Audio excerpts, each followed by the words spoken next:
class 10ৰ general সায়েন্সৰ বিদ্যুৎ প্ৰবাহৰ চুম্বকীয় ক্ৰিয়া এই চেপ্টাৰটোৰ এটা ধুনীয়া কুৱেশ্যন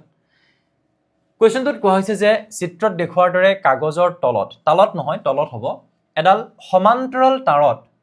পূবৰ পৰা পশ্চিমলৈ এটা স্থিৰ বিদ্যুৎ প্ৰবাহ চলি আছে তোমালোকে ধৰি লোৱা এখন কাগজৰ পৃষ্ঠা এটা চিত্ৰ দেখুৱা হৈছে ইয়াত এটো পূব ফাল এটো পশ্চিম ফাল মই যদি এনেকৈ ৰৈ দিলো হেফালে পূব পিঠিৰ ফালে পশ্চিম মোৰ বাওঁ হাতৰ ফালে উত্তৰ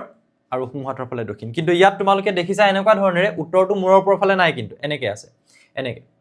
এনেকৈ ইমাজিন কৰা এনেকৈ নহয় তোমালোকে বোৰ্ডখন এনেকৈ দেখিছা বাট যিখন কাগজত লিখি আছে কাগজখিলা কিন্তু এনেকৈ নাই কেনেকৈ আছে এনেকৈ আছে সেই কাগজখিলাত ইমাজিন কৰা কাগজখিলাতে মই থৈ দিলো এনেকৈ এটা পেন এটো আৰু এটা পেন মই এনেকৈ থৈ দিলো এটো সো এনেকৈ ইমাজিন কৰা ঠিক আছে সেইফালে কি উত্তৰ এইফালে কি দক্ষিণ এইফালে কি পূব আৰু এইফাললে কি হয় পশ্চিম ওকে বা মই যিমান পাৰো ফিল কৰাব ট্ৰাই কৰিছো কোৱেশ্যনটো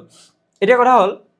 যে ইয়াত বিদ্যুৎ প্ৰবাহৰ এটা দিশ দি থোৱা হৈছে কোৰ পৰা কলে পূবৰ পৰা পশ্চিমলৈ সমান্তৰাল ভাবে মানে পূবৰ পৰা পশ্চিমলৈ এই তাৰ সমান্তৰাল ভাবে মানে গম পাইছা নহয় এটা বিদ্যুৎ প্ৰবাহ চালিত হৈ আছে পূবৰ পৰা পশ্চিমলৈ সমান্তৰাল ভাবে তাৰ মানে পূবৰ পৰা পশ্চিমলৈ বুলি বুজিলেই হ'ল এটা বিদ্যুৎ প্ৰবাহ এডাল তাৰত চালিত হৈ আছে ওকে এতিয়া কোৱেশ্যনটোত সুধিছে অকমান কিন্তু কোৱেশ্যনটো কনসেপচুৱেল হয় ভালকে মন দিবা দেই যে এটা বিদ্যুৎ চুম্বকীয় ক্ষেত্ৰৰ দিশ উত্তৰৰ পৰা দক্ষিণলৈ হ'ব বিদ্যুৎ চুম্বকীয় ক্ষেত্ৰ ম্যাগনেটিক ফিল্ডৰ ডিৰেকচনটো বিদ্যুৎ চুম্বকীয় ক্ষেত্ৰৰ দিশটো কোৰ পৰা কলে হ'ব বুলি কৈছে উত্তৰৰ পৰা দক্ষিণলৈ ক'ত হ'ব হেতু সুধিছে উত্তৰৰ পৰা দক্ষিণলৈ ক'ত হ'ব সুধিছে ইয়াত কেইটামান অপচন দিয়া আছে মই বুজাই দিও অপচনটো নিজে বুজি পাবা চাবা দেই বিদ্যুৎ প্ৰবাহ এফালে চালিত হৈ আছে আমি জানো যে সোঁহাতৰ বুঢ়া আঙুলিৰ নীতিৰ মতে চুম্বক ক্ষেত্ৰৰ দিশ উলিয়াবলৈ এটো পোন এটা পৰিবাহী হয় আমি সোঁহাতখন লম বুঢ়া আঙুলিটো ৰাখিম পোন পৰিবাহীটোৰ দিশত পকাই দিম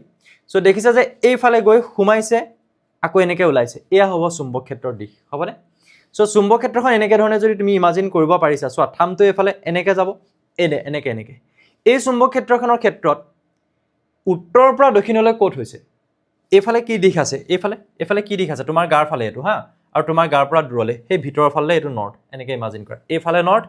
এইফালে সাউথ এটো হয়নে এইফালে উত্তৰ এইফালে দক্ষিণ সো এনেকৈ যেতিয়া ঘূৰি আছে এটো হিচাপত তেতিয়া বাহিৰত এই পৃষ্ঠাখনৰ কাগজৰ যিখন তল আছে তলখনৰ ওপৰত কি হৈছে দক্ষিণৰ পৰা উত্তৰলৈ গৈছে আৰু তলত কি হৈছে উত্তৰৰ পৰা দক্ষিণলৈ গৈছে চোৱা দক্ষিণৰ পৰা উত্তৰ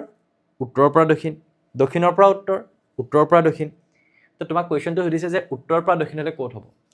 প্ৰথম অপচন তাঁৰডালৰ ঠিক ওপৰত হৈছে নেকি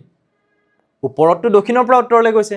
উত্তৰৰ পৰা দক্ষিণলৈ ক'ত হৈছে তলত হৈছে তাঁৰডালৰ তলত উত্তৰৰ পৰা দক্ষিণলৈ চোৱা এইটো শুদ্ধ অপচন হ'ব তাঁৰডালৰ ঠিক তলত আৰু বাকি কেইটা কি কৈছে চোৱাচোন যে কাগজৰ তলত অৱস্থিত তাঁৰডালৰ উত্তৰ দিশত থকা এটা বিন্দু ধৰি লোৱা এখন কাগজখন আছিলে কাগজৰ তলখন এখন এফালে বিদ্যুৎ প্ৰবাহ চালিত হৈ আছে এই পেনটো য'ত থৈছো তাৰ এইফালে হৈছে উত্তৰ এইফালে হৈছে দক্ষিণ এইফালে থকা যিকোনো এটা বিন্দুত বোলে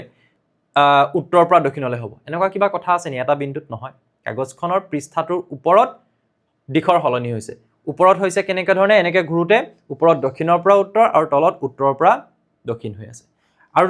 লাষ্ট পইণ্টত কৈছে কাগজৰ তলত অৱস্থিত তাঁৰডালৰ দক্ষিণ দিশত থকা এটা বিন্দু এইডাল তাঁৰডাল তাৰ দক্ষিণ দিশটো এইফালে আছে হয়নে নহয় এইফালে নাই জানো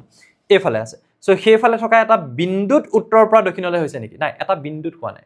কাগজৰ পৃষ্ঠাখনৰ তলত হৈছে কোৰ পৰা কলে আমাৰ উত্তৰৰ পৰা দক্ষিণলৈ কিয়নো এনেকৈ থৈ দিছো এনেকৈ বিদ্যুৎ প্ৰবাহ চালিত হৈ আছে সো এনেকৈ ধৰণে যেতিয়া পাকখাই এনেকৈ যেতিয়া চুম্বক ক্ষেত্ৰখন পাইছা তেতিয়াহ'লে তলত কি হৈছে আমাৰ এয়া চোৱা উত্তৰৰ পৰা দক্ষিণলৈ আছে গতিকে কেতিয়াবা কোৱেশ্যনটো উল্টাই দিব পাৰে দক্ষিণৰ পৰা উত্তৰলৈ তেতিয়াহ'লে অপচনটো কি হ'ব প্ৰথমটো তেতিয়া শুদ্ধ উত্তৰ হ'লহেঁতেন এইটো কোৱেশ্যনৰ কাৰণে আমাৰ শুদ্ধ উত্তৰ কি হ'ব তাঁৰডালৰ ঠিক তলত সো এনেকুৱা টাইপৰ কোৱেশ্যনবিলাকত আমি সোঁহাতৰ বুঢ়া আঙুলিৰ নীতি ক'ৰবাত ব্যৱহাৰ কৰিম ক'ৰবাত আমি ফ্লেমিঙৰ বাওঁ হাতৰ নীতি ব্যৱহাৰ কৰিম ক'ৰবাত আমি ফ্লেমিঙৰ সোঁ হাতৰ নীতি ব্যৱহাৰ কৰিম সো এই তিনিটা নীতি কিন্তু তোমালোকৰ এনেকুৱা ধৰণৰ কোৱেশ্যনবিলাকৰ কাৰণে বহুত বেছি ইম্পৰ্টেণ্ট হয় এতিয়া মই তোমালোকক এটা কুৱেশ্যন সুধি ৰাখিলো কমেন্ট সেকশনত জনাবা যদি বিদ্যুৎ প্ৰবাহৰ দিশ ভালকে মন কৰিবা বাকি সব মই একে ৰাখিলো যদি বিদ্যুৎ প্ৰবাহৰ দিশ উত্তৰৰ পৰা দক্ষিণলৈ হয় এনেকৈ ভাবা যে এনেকুৱা এডাল তাৰত বিদ্যুৎ প্ৰবাহ চালিত হৈ আছে উত্তৰৰ পৰা দক্ষিণলৈ যদি বিদ্যুৎ প্ৰবাহৰ দিশ হয় তেতিয়াহ'লে ইয়াৰ ভিতৰত কোনটো শুদ্ধ অপচন হ'ব তোমালোকে মোক কমেন্ট সেকশনত জনাই ৰাখিবা পুনৰ এটা নতুন ভিডিঅ'ত লগ পাম থ্যাংক ইউ সো মাচ